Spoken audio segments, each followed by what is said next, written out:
Hey, Woj, just can you quickly tell us at what time Luderman's Penn State team will choke this year? Do we know when that'll be? Well, it will be coming up. You get Ohio State at home, don't you? I think so, yes. Oh, that'll be a tilt. It'll be a whiteout, the big whiteout thing. Yes, that'll be a tilt. I was there. Now, listen, this is some trivia. So I was a junior at Penn State 86-87 when they beat Miami in the Fiesta Bowl. I remember Vinny that. I was at my friend Moon's house. I was there. So I was a part of their last championship season, and it was fantastic. I remember it well. The big game, DJ Dozier, and there you go. Doing a little... Oh, yeah. Yeah. Oh, and you were left out as well. Hey, Woj, let me ask you something. Yes. If you're a Spartan fan, in this day and age when NIL allows teams to rebuild programs very quickly, should this number, minus 18.5 for USC, bother you in year 2 of Jonathan Smith? Or is it still too early to be bothered? Well, I think it's too early to be bothered, and I kind of understand, and it's gone up. I think it started at like 15 and a half, and what is it now, 18 and a half? 18 and a half. I do think that's a reflection of USC is like number 1 in the country in scoring points against lesser teams, but they also have a touted quarterback. And just the way, I even saw, I don't know if you saw ESPN ranked, there are 39 undefeated teams left in college football. They ranked Michigan. It was 39th. The worst of the 39. And that's not like a slam. They're not making jokes. They have to earn it. Yeah, they really haven't looked that great, even in the games that they've won against lesser opponents. Youngstown State thing was kind of ugly. So, no, you know what? This is sort of pass-fail. If you somehow win that game or play USC really tough, then yeah, you should be offended if people are downgrading you. I think at the core going out there. No, I know it's tough. I think at the core of my question is just when you see these teams that get coaches that come in and NIL is open to them and you can rebuild quickly, how quickly should we have expectations for them to be playing competitive football against some decent teams? I would say fairly quickly, and you're right. Jonathan Smith has started 2 straight seasons 3-0, although he finished 5-7 last year. And the natives are restless. They truly are, which I get. The thing is, he pinned a lot, and rightfully so, on bringing Aiden Giles with him. But they have not yet cranked up the NIL game, which is how you can get good quicker. And I do think if they lose this game in bad fashion, I do think the restless natives will get restlesser. Yeah, it's a word. No, it is. That's legit. Listen, it is on the Sports Office. No, I do think it's extremely interesting as you look at it to kind of judge how quickly you can bring programs along because you're not going to get the runway that you used to get.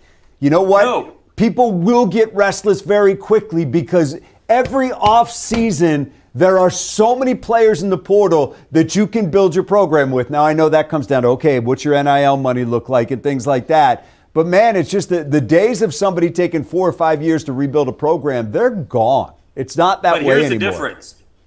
You can't rebuild a program with NIL necessarily soundly because it takes a while to develop offensive and defensive lines. That's why most of the pieces you see that move are shiny pieces, a receiver. Right. And they got good receivers from the portal. They have a good quarterback who could get much better in Aiden Giles. But the lines, the trenches, they've had injuries, and that just takes a long time to get cohesive. That's where they're lacking right now in the trenches. Okay. And by the way, here's a stat for you. Oh, I like this. Do you know the last time Michigan State won a regular season game on the West Coast? Regular season game on the West Coast. I'm going to say 30 years ago. Oh, it's one of Dan's favorite years. Oh, 1979? 1957. 1957. Really? Wow. Yeah. Are you kidding? Now, they haven't played that many. I believe they played 13 since then. Now, that's when Minnesota was considered the West Coast, right? No. There were Arizona State games in there. The real West Coast. Yeah. You just keep moving the coast, don't you? Okay, yeah, Moving the bar. I didn't know if we knew there was anything past Minnesota in 1957. I wasn't aware of that or how that worked. No, but it's not that many games. But it's still it's a hard haul out to the West Coast. It's a long time. Believe me, I'm well acquainted with the fact that nobody wants to have anything be the last time they did anything in 1957. That's I'm what I well figured. versed in that. Thank you very much. Hey, Woj, here's my question that I am going to ask Luderman because I know you are also uniquely qualified to answer this. It's 2 a.m. Maybe you've been out enjoying a few with your guys. What's your snack of choice at 2 a.m.? Woo! Snack of choice at 2 a.m. I'm much more of a salts guy than a sweets guy. Oh, I mean, some either chips? give me A sandwich? No. Either give me a nice slice of pizza or a slider. And yes, I'll take a sack of White Castles. I was going to bring that up. I was going to wonder if you were making a stop on the way home. True story. So I'll leave you this, Woj.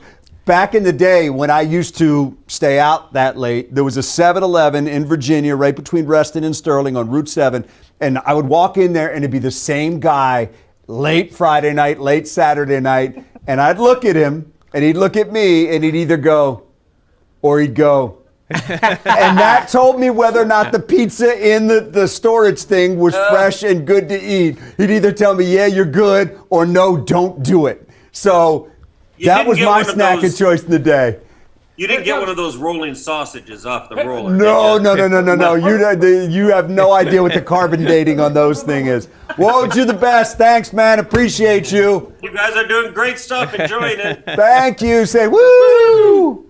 See you, Woj. There goes Woj. All right, we'll take a break. We'll come back. We have to talk some wings. Did you realize they start camp tomorrow? Did you know that? And I want to know what Luderman's snack of choice is coming up in just a minute. I had a friend behind the counter at 7-Eleven that told me whether or not the pizza was good. I'm going to give you more I of the appreciate story. it. We'll take a break. If you're in the Zoom room, hang in there.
All you need to do is click on that QR code that you see. I'm going to get this down now.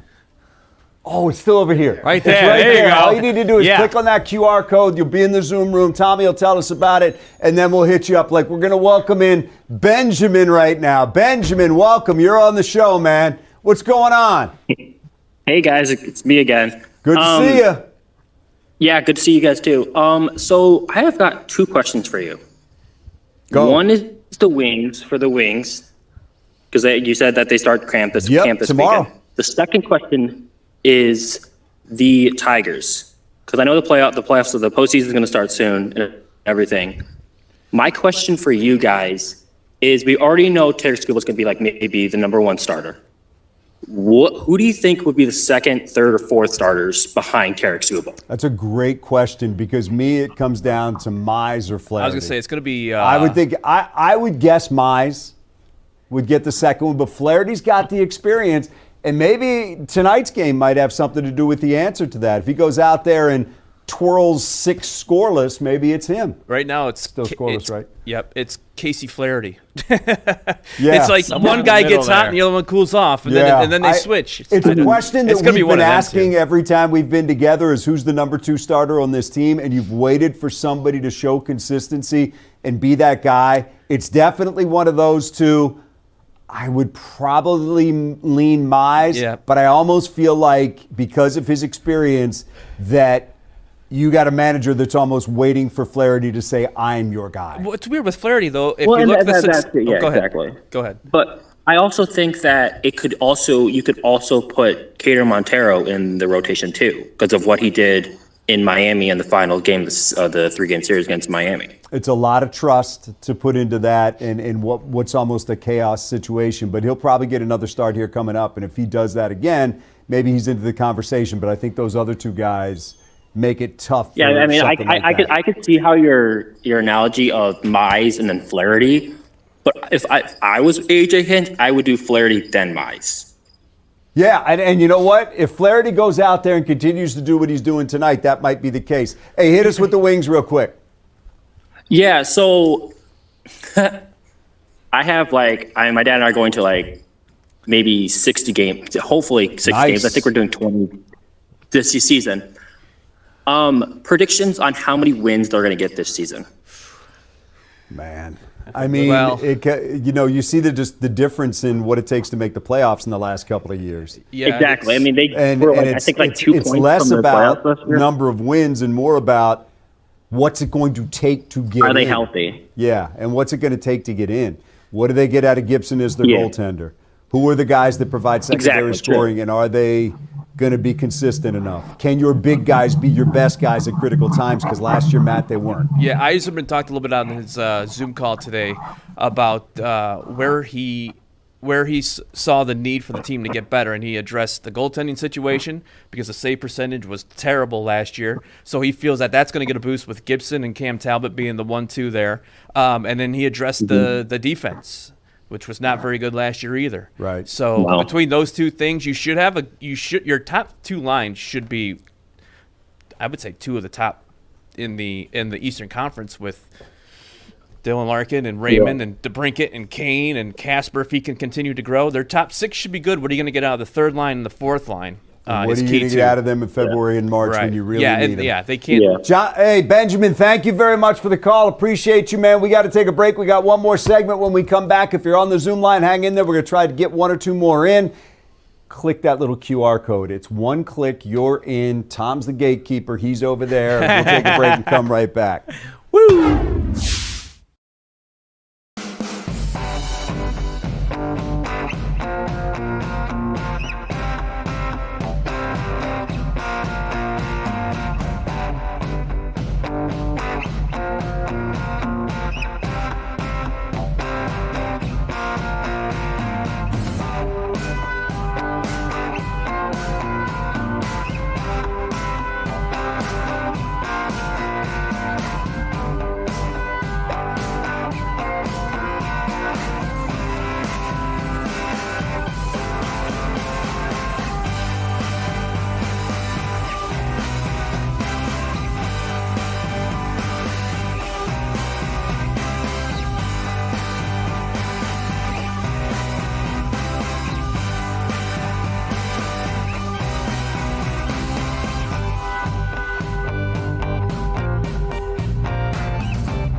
We got a special guest on the Zoom, I'm told. I have no idea who this is. Just special guest, join us. Appear.